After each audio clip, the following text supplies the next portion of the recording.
Good morning students. आज हम कर रहे हैं objectives of taxation. The basic objective of taxation is to raise resources for the state. Tax का जो बेसिक ऑब्जेक्ट है वो है एक स्टेट की गवर्नमेंट के लिए रिसोर्सेज रेज करना, यानी कि रेवेन्यू रेज करना। टैक्सेशन ऑब्जेक्ट को 3 पार्ट्स में डिवाइड किया गया है।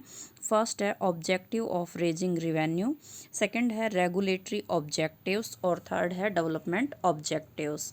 हाँ जी, first objective of raising revenue. The basic object of taxation is raising revenue. ठीक है, टैक्सेशन का जो बेसिक ऑब्जेक्ट है वो है रिवेन्यू रेज करना। एक कंट्री की जो गवर्नमेंट है, यानी कि जो स्टेट गवर्नमेंट है, उसे उस कंट्री के इंफ्रास्ट्रक्चर डेवलपमेंट के लिए, हेल्थ के लिए, एजुकेशन के लिए, नेशनल डिफेंस के लिए लार्ज अमाउंट ऑफ मनी की रिक्वायरमेंट होती है और उसकी ये रिक्वायरमेंट टैक्स के थ्रू पूरी होती है। तो जो गवर्नमेंट है उसकी मनी की रिक्वायरमेंट को, यानी कि गवर्नमेंट की जो इनकम या रिवेन्यू है वो किसके थ्रू रेज होती है? टैक्स के थ्रू रेज होती है। हाँ जी, नेक्स्ट है regulatory objectives. Different socio economic aspect में जो टैक्स है वो एक इम्पोर्टेंट रेगुलेटरी रोल परफॉर्म करता है। लाइक गुड्स के कंजम्पशन को रेगुलेट करना, गुड्स प्रोडक्शन को रेगुलेट करना, गुड्स इंपोर्ट्स और एक्सपोर्ट्स को रेगुलेट करना। हाँ जी, इफेक्ट ऑफ इन्फ्लेशन और डिप्रेशन को रेगुलेट करना। नेक्स्ट है डेवलपमेंटल ऑब्जेक्टिव्स। डेवलपमेंट के हायर लेवल को अचीव करने में जो टैक्स है वो एक इफ़ेक्टिव टूल की तरह यूज किया जा सकता है। एक कंट्री के डेवलपमेंट में जो टैक्स है वो हेल्प प्रोवाइड करता है। फॉर एग्जांपल, हाँ जी, फर्स्ट है इकोनॉमिक डेवलपमेंट में हेल्प प्रोवाइड करेगा, सोशल डेवलपमेंट, कैपिटल फॉर्मेशन में, एम्प्लॉयमेंट अपॉर्चुनिटी को इंक्रीज करने में और इनइक्वलिटी को रिड्यूस करने में। हाँ जी, नेक्स्ट टॉपिक है types of tax. Taxes can be classified mainly in 2 types. Mainly जो टैक्स है उसे 2 टाइप में क्लासीफाई किया गया है, जिसमें फर्स्ट है डायरेक्ट टैक्स, नेक्स्ट है इनडायरेक्ट टैक्स। इसे हम एक डायग्राम के थ्रू समझते हैं। Direct tax, direct tax burden can not be shifted to some other persons, यानी कि डायरेक्ट टैक्स वो टैक्स है जिसका बर्डन किसी अनदर पर्सन पे ट्रांसफ़र नहीं किया जा सकता। Indirect taxes, indirect taxes burden can be shifted to some other persons। indirect taxes वो टैक्स जिसका बर्डन किसी अदर पर्सन पे शिफ्टेड किया जा सकता है, मीन्स ट्रांसफ़र किया जा सकता है। डायरेक्ट टैक्सेस के example, for example income tax. Indirect tax के एग्जाम्पल, फॉर एग्जाम्पल जीएसटी। और अगर हम पहले की बात करें तो जीएसटी के प्लेस पे क्या यूज करते थे? Excise duty, import duty. ठीक है, हाँ जी, अब इसमें हम स्टडी कर रहे हैं डायरेक्ट टैक्स। तो डायरेक्ट टैक्स वो टैक्स जिसका बर्डन अदर पर्सन को ट्रांसफ़र नहीं किया जा सकता, यानी कि जिस पर्सन पे डायरेक्ट टैक्स इम्पोज किया जाता है या जिस कंपनी पे डायरेक्ट टैक्स को इम्पोज किया जाता है, ये टैक्स उसी को पे करना होता है। यानी कि टैक्स पेयर की ये पर्सनल रिस्पॉन्सिबिलिटी होती है, उसकी पर्सनल लाइबिलिटीज़ होती है, अपनी वो इस रिस्पॉन्सिबिलिटी को किसी अदर पर्सन को ट्रांसफ़र नहीं कर सकता। जनरली जो डायरेक्ट टैक्स है वो एक पर्सन की इनकम या प्रॉपर्टी पर इम्पोज्ड किया जाता है। For example like income tax, wealth tax, gift tax. हाँ जी, नेक्स्ट हम इसमें रीड कर रहे हैं मेरिट्स ऑफ डायरेक्ट टैक्स, यानी कि डायरेक्ट टैक्स के बेनिफिट क्या क्या हैं, जिसमें हम, हाँ जी, जिसमें हम फर्स्ट स्टडी कर रहे हैं equitable. Direct tax are based on the principle of ability to pay, यानी कि जो डायरेक्ट टैक्स है वो पे एबिलिटी के ऊपर बेस होता है। पे एबिलिटी का मतलब जिस पर्सन की इनकम जितनी ज़्यादा होती है, यानी कि जिस पर्सन की इनकम टैक्स लिमिट को क्रॉस करती है, जो लिमिट डिसाइड की गई है, उसी को टैक्स पे करना होता है। यानी कि इसका मतलब जो डायरेक्ट टैक्स है वो कैसा होता है? प्रोग्रेसिव नेचर का होता है। प्रोग्रेसिव नेचर का मतलब जो रिचर पर्सन है उनको पुअर पर्सन के कंपेयर में ज़्यादा टैक्स पे करना होता है, क्योंकि उनकी इनकम पुअर पर्सन के कंपेयर में मोर देन होती है। तो जो डायरेक्ट टैक्स है वो मोर इक्विटेबल टेबल प्रोवाइड करता है, सोशल जस्टिस भी प्रोवाइड करता है। सोशल जस्टिस मीन्स क्योंकि जो रिचर पर्सन है उनको ज़्यादा टैक्स पे करना पड़ रहा है और जो पुअर पर्सन है उनको कम टैक्स पे करना पड़ रहा है, या जो टैक्स लिमिट की कैटेगरी में आ ही नहीं रहे हैं उनको टैक्स पे करना ही नहीं होता। हाँ जी, नेक्स्ट मेरिट है economical. The cost of collection of direct tax is small. Direct tax को कलेक्ट करने की जो कॉस्ट है वो काफ़ी कम है। क्यों? क्योंकि इसमें गवर्नमेंट और टैक्स पेयर के बिटवीन में कोई भी इंटरमीडिएटर नहीं होता, इसलिए कलेक्शन की जो कॉस्ट है वो काफ़ी कम रहती है। तो बोल सकते हैं कि डायरेक्ट टैक्सेस आर इकोनॉमिकल। हाँ जी, नेक्स्ट मेरिट है सर्टेनिटी। सर्टेनिटी मीन्स इसमें ये पहले से सर्टेन होता है कि जो टैक्स पेयर है उसे टैक्स का कितना अमाउंट पे करना है और गवर्नमेंट को टैक्स की फॉर्म में जो रिवेन्यू रिसीव होगी उसका अमाउंट कितना होगा। क्यों? क्योंकि डायरेक्ट टैक्स में जो टैक्स की रेट है वो एडवांस में ही डिसाइड कर दी जाती है। हाँ जी, नेक्स्ट है relatively elastic. Direct taxes are relatively elastic. Relatively elastic means जैसे ही इनकम इंक्रीज होती है तो जो डायरेक्ट टैक्स है उसका अमाउंट भी इंक्रीज हो जाता है। यानी कि अगर इनकम ज़्यादा होगी तो ज़्यादा टैक्स पे करना पड़ेगा और अगर इनकम कम होगी तो कम टैक्स पे करना पड़ेगा। Further the governments revenue can be increase by raising the rate of taxation. इसके साथ साथ जो गवर्नमेंट है वो टैक्स रेट को रेज करके भी अपनी रिवेन्यू को इंक्रीज कर सकती है, यानी कि दोनों ऑप्शन है उसके पास। नेक्स्ट है एंटी इन्फ्लेशनरी। जो डायरेक्ट टैक्स है वो इन्फ्लेशन कंट्रोलिंग में हेल्प प्रोवाइड करता है। अब कैसे हेल्प प्रोवाइड करता है? ड्यूरिंग इन्फ्लेशनरी पीरियड जो गवर्नमेंट है वो टैक्स रेट को इंक्रीज कर देती है। जैसे ही टैक्स रेट इंक्रीज होगी तो जो डिमांड है वो लो हो जाएगी। ठीक है, डिमांड लो होने से जो इन्फ्लेशन है वो कंट्रोल में आ जाएगा। हाँ जी, नेक्स्ट हम स्टडी करेंगे डीमेरिट्स ऑफ डायरेक्ट टैक्स, जिसमें फर्स्ट पॉइंट है inconvenient. Direct tax are inconvenient. Inconvenient sense means direct tax in feeling of return उस टाइम सेवरल प्रोसीजर और फॉर्मेलिटीज इसमें इन्वॉल्व होती हैं तो इनकन्वीनियंट होगा। सेकंड रीज़न है इनकन्वीनियंट होने का कि जो डायरेक्ट टैक्स है उसको लमसम अमाउंट में ही पे करना पड़ता है, तो जो टैक्स पेयर है एक साथ टैक्स पे करने में उसको डिफ़िकल्टी फेस करनी होगी, इसलिए जो डायरेक्ट टैक्स है वो इनकन्वीनियंट होता है। नेक्स्ट है अनपॉपुलर। जो डायरेक्ट टैक्स है वो अनपॉपुलर भी होता है क्योंकि इसका जो अमाउंट है होल अमाउंट उसको एक साथ पे करना पड़ता है। हाँ जी, नेक्स्ट है आर्बिट्रेरी। जो टैक्स की रेट है उसको डिटरमाइन करने का कोई स्पेसिफिक प्रिंसिपल नहीं है, ये किसके ऊपर डिपेंड करता है?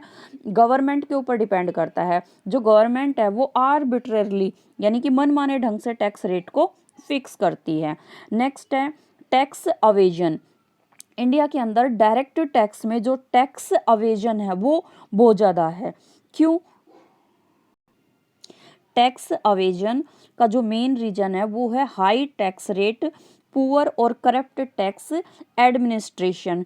इसकी वजह से जो टैक्स पेयर हैं वो टैक्स अवेड करते हैं, यानी कि टैक्स की चोरी करते हैं, छुपाते हैं, पेमेंट नहीं करते। नेक्स्ट है नैरो कवरेज। इंडिया के अंदर direct tax is a narrow coverage. Narrow coverage means population का एक स्मॉल पार्टी डायरेक्ट टैक्स की पेमेंट करता है, यानी कि एक एस्टीमेट लगाया गया और उसमें ये नोट किया गया कि पॉपुलेशन का ओनली 3% ही टैक्स पे करता है। हाँ जी, नेक्स्ट है। हाँ जी, हम नेक्स्ट स्टडी कर रहे हैं इनडायरेक्ट टैक्सेस। इनडायरेक्ट टैक्सेस वो टैक्स जिसका बर्डन किसी अदर पर्सन को ट्रांसफ़र किया जा सकता है, यानी कि burden can be shifted to others. Burden को अदर पर्सन को शिफ्ट कर सकते हैं, ट्रांसफ़र कर सकते हैं।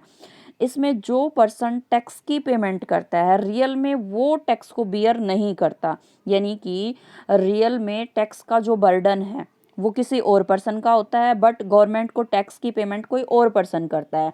यानी कि गवर्नमेंट और टैक्स पेयर रियल में जिसका टैक्स का बर्डन है उनके बिटवीन में इंटरमीडिएटर होता है। तो जो इंटरमीडिएटर होता है वो जो रियल में टैक्स को बियर करेगा उस पर्सन से टैक्स को कलेक्ट करेगा और कलेक्ट करके गवर्नमेंट को उसकी पेमेंट करेगा। तो इनडायरेक्ट टैक्स ट्रांसफ़र किया जा सकता है। इनडायरेक्ट टैक्सेस आर लेविड यानी कि imposed on production and sale of goods and services. जो इनडायरेक्ट टैक्स है वो एक गुड्स के प्रोडक्शन पे, एक गुड्स की सेल और सर्विस की सेल पे इम्पोज्ड किया जाता है। इसे हम एक डायग्राम के थ्रू समझते हैं। हाँ जी, गवर्नमेंट, डीलर और रिटेलर, जिसको नेम देंगे इंटरमीडिएटर, और नेक्स्ट है कंज्यूमर। तो जो इनडायरेक्ट टैक्स है रियल में उसका बर्डन कौन बियर करेगा? कंज्यूमर। ठीक है। अब जो डीलर है, रिटेलर, यानी कि जिसने गुड्स या सर्विस किसको सेल की है? कंज्यूमर को। वो कंज्यूमर से टैक्स कलेक्ट करेगा, कलेक्ट करके इस टैक्स की पेमेंट किसको करेगा? गवर्नमेंट को करेगा। इसलिए ये इनडायरेक्ट टैक्स हो गया, क्योंकि कंज्यूमर ने डायरेक्ट गवर्नमेंट को तो टैक्स पे नहीं किया ना। तो कंज्यूमर ने किसको पे किया? डीलर को, और डीलर ने फिर किसको पे किया? गवर्नमेंट को किया। तो एक तरीके से जो डीलर या रिटेलर है वो टैक्स कलेक्ट करने का काम करते हैं। हाँ जी, example of indirect taxes in India. Indirect tax like excise duty, sales tax, VAT, service tax, इन सभी का प्लेस करंट में किसने ले लिया है? जीएसटी ने। GST means one nation one tax. हाँ जी, नेक्स्ट है stage of imposition of indirect tax.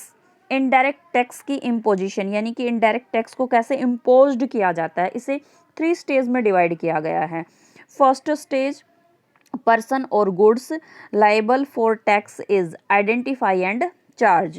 Second stage, assessment. Assessment is procedure which is adapted for the determination of the indirect tax liability. Third stage, collection. Tax is collected by the department from the assessor. हाँ जी, first stage की हम बात कर रहे हैं, levy of indirect taxes. तो first stage में उन गुड्स या पर्सन को आइडेंटिफाई किया जाता है जिनके ऊपर इनडायरेक्ट टैक्स को इम्पोज्ड किया जाएगा। नेक्स्ट है असेसमेंट। हाँ जी, गुड्स या पर्सन आइडेंटिफाई हो गए फर्स्ट स्टेज में, उसके बाद इनडायरेक्ट टैक्स की असेसमेंट की जाती है। असेसमेंट यानी कि इनडायरेक्ट टैक्स की कैलकुलेशन की जाती है। कैलकुलेशन के लिए गुड्स को क्लासिफाई किया जाता है और उसकी वैल्यूएशन की जाती है। नेक्स्ट है कलेक्शन। इनडायरेक्ट टैक्स इम्पोज्ड की ये लास्ट स्टेज है। इस स्टेज पे इनडायरेक्ट टैक्स को कलेक्ट किया जाता है, और कलेक्ट करने का काम मेनली कौन करता है? इंटरमीडिएटर करते हैं, या फिर अलग से डिपार्टमेंट होते हैं जो कंज्यूमर से इनडायरेक्ट टैक्स को कलेक्ट करते हैं और कलेक्ट करके फिर उसकी पेमेंट गवर्नमेंट को करते हैं। तो इस तरीके से इनडायरेक्ट टैक्स को इम्पोज्ड किया जाता है 3 स्टेज के अंदर। हाँ जी, नेक्स्ट है merits of indirect taxes. First है कन्वीनिएंट, यानी कि डायरेक्ट टैक्स की जो डीमेरिट थी वो इनडायरेक्ट टैक्स की क्या है? मेरिट, जिसमें हम फर्स्ट रीड कर रहे हैं कन्वीनिएंट। इनडायरेक्ट टैक्स कन्वीनिएंट होता है, क्यों? क्योंकि जो इनडायरेक्ट टैक्स है वो इम्पोज किया जाता है प्रोडक्शन ऑफ गुड्स पे, sale of goods and services पे, या movement of goods and services. और जो इनडायरेक्ट टैक्स है उसका अमाउंट कमोडिटीज़ के प्राइस में इन्वॉल्व होता है। तो जब भी कोई पर्सन कोई भी कमोडिटीज़ परचेज करेगा या कोई भी पर्टिकुलर सर्विस परचेज करेगा तो वो इनडायरेक्टली इनडायरेक्ट टैक्स की पेमेंट कर देगा, क्योंकि कमोडिटीज़ परचेज करेगा तो उसका जो प्राइस है उसकी पेमेंट तो करनी पड़ेगी। अब उसकी पेमेंट करेगा तो साथ साथ इनडायरेक्ट टैक्स की भी पेमेंट हो जाएगी। तो उसको ये नहीं लगेगा अलग से कि उसे इनडायरेक्ट टैक्स की पेमेंट करनी है, उसके लिए कोई फॉर्मेलिटीज़ पूरी करनी है, तो कन्वीनिएंट होगा। हाँ जी, नेक्स्ट है नो टैक्स अवेजन। इसमें टैक्स अवेजन भी नहीं होता, यानी कि टैक्स की चोरी भी नहीं होती, क्योंकि जो इनडायरेक्ट टैक्स है वो डायरेक्टली कमोडिटीज़ के प्राइस में इन्वॉल्व होता है। तो जब भी कोई कमोडिटीज़ परचेज की जाएगी तो पीपल यानी कि पर्सन जब उस प्राइस की पेमेंट करेंगे तो इनडायरेक्ट टैक्स की भी पेमेंट हो जाएगी। तो इनडायरेक्ट टैक्स अवेजन डिफ़िकल्ट है काफ़ी, यानी कि इसकी चोरी नहीं हो पाएगी। नेक्स्ट है इक्विटेबल। अच्छा, ये पॉइंट आप ध्यान रखोगे, जो हमारा डायरेक्ट टैक्स था वो भी इक्विटेबल प्रोवाइड करता है सोसाइटी में, और जो इनडायरेक्ट टैक्स है वो भी इक्विटेबल। अब कैसे? देखिए, जो लग्जरी गुड्स हैं उनकी टैक्स रेट हाई रखी जाती है। और हमें ये भी पता है जो लग्जरी गुड्स हैं उनको यूज कौन करता है, रिचर पर्सन यूज करते हैं। तो जो रिचर पर्सन हैं उनको टैक्स की ज़्यादा पेमेंट करनी पड़ेगी। ऐसे ही जो नेसेसिटी गुड्स हैं उनकी टैक्स रेट लग्जरी गुड्स के कंपेयर में कम रखी जाती हैं। और जो नेसेसिटी गुड्स हैं उनको ज़्यादा से ज़्यादा, वैसे तो रिचर पर्सन भी परचेज करते हैं बट ज़्यादा कौन परचेज करता है, पुअर पर्सन परचेज करते हैं, तो उनको कम टैक्स पे करना पड़ेगा। तो इसका मतलब क्या हुआ कि जो रिचर पर्सन है उनको पुअर पर्सन के कंपेयर में इनडायरेक्ट टैक्स भी ज़्यादा पे करना पड़ता है। तो इससे सोसाइटी में इक्विटेबल आएगा। हाँ जी। नेक्स्ट है फ्लेक्सिबिलिटी। जो इनडायरेक्ट टैक्स है वो फ्लेक्सिबल होता है, यानी कि स्टेट की नीड के अकॉर्डिंग इसकी रेट डिसाइड होती है। अगर स्टेट को ज़्यादा रिवेन्यू की रिक्वायरमेंट है तो रेट ज़्यादा रखते हैं, और अगर कम रिवेन्यू की रिक्वायरमेंट है तो रेट कम रखते हैं। नेक्स्ट है wide coverage. Indirect taxes have a wide coverage. क्यों? क्योंकि चाहे किसी भी कैटेगरी का पर्सन हो, चाहे वो रिचर पर्सन हो चाहे वो पुअर पर्सन हो, कमोडिटीज़ तो सभी परचेज करते हैं। जब वो कमोडिटीज़ परचेज करेंगे तो इनडायरेक्टली टैक्स की पेमेंट हो जाएगी ना, तो वाइड कवरेज हो गया, यानी कि मोस्टली जो पॉपुलेशन है वो इनडायरेक्ट टैक्स की पेमेंट करती है, इसलिए वाइड कवरेज होता है। नेक्स्ट है डीमेरिट्स ऑफ इनडायरेक्ट टैक्सेस, जिसमें फर्स्ट है अनसर्टेन। एक स्टेट गवर्नमेंट को इनडायरेक्ट टैक्स की फॉर्म में जो भी मनी रिसीव होती है उसको वो करेक्टली एस्टिमेट नहीं कर सकती। क्यों नहीं कर सकती? क्योंकि इनडायरेक्ट टैक्स कमोडिटीज़ के प्राइस में इन्वॉल्व होता है। इससे जो प्राइस है वो हाई हो जाएगा। अब प्राइस हाई होगा तो जो डिमांड है वो तो कम हो जाएगी ना। हाँ जी। नेक्स्ट है high cost of collection. Indirect tax को कलेक्ट करने की जो कॉस्ट है वो डायरेक्ट टैक्स के कंपेयर में मोर देन है। क्यों? क्योंकि इसमें इंटरमीडिएटर होता है। जो इंटरमीडिएटर है वो कंज्यूमर यानी कि रियल में टैक्स को जो बर्डन करेगा उससे टैक्स कलेक्ट करेगा, ठीक है, और कलेक्ट करके फिर टैक्स किसको पे करेगा? गवर्नमेंट को पे करेगा। इसलिए इसकी हाई कॉस्ट होती है कलेक्शन की। नेक्स्ट है इंक्रीज इनकम इन इक्विलिटीज। हाँ जी। जो इनडायरेक्ट टैक्स है वो इनकम इन इक्विलिटीज़ को इंक्रीज करता है। क्यों? क्योंकि जो इनडायरेक्ट टैक्स है वो रिग्रेसिव नेचर का होता है। रिग्रेसिव नेचर का मतलब जिस सेम कमोडिटीज़ को रिच और पुअर पर्सन परचेज करेंगे दोनों को सेम रेट के अकॉर्डिंग टैक्स पे करना होगा। इससे जो रिच पर्सन है वो और रिच हो जाएंगे और जो पुअर पर्सन है वो और पुअर हो जाएंगे। तो जो इन इक्विलिटीज़ है इनकम में वो इंक्रीज होगी। नेक्स्ट है कॉजेज इन्फ्लेशन। तो यहाँ पे आप ध्यान रखोगे जो डायरेक्ट टैक्स है वो इन्फ्लेशन को कंट्रोल कर रहा था, बट जो इनडायरेक्ट टैक्स है वो इन्फ्लेशन का रीजन बन रहा है, यानी कि इनडायरेक्ट टैक्स इन्फ्लेशन को क्रिएट करता है।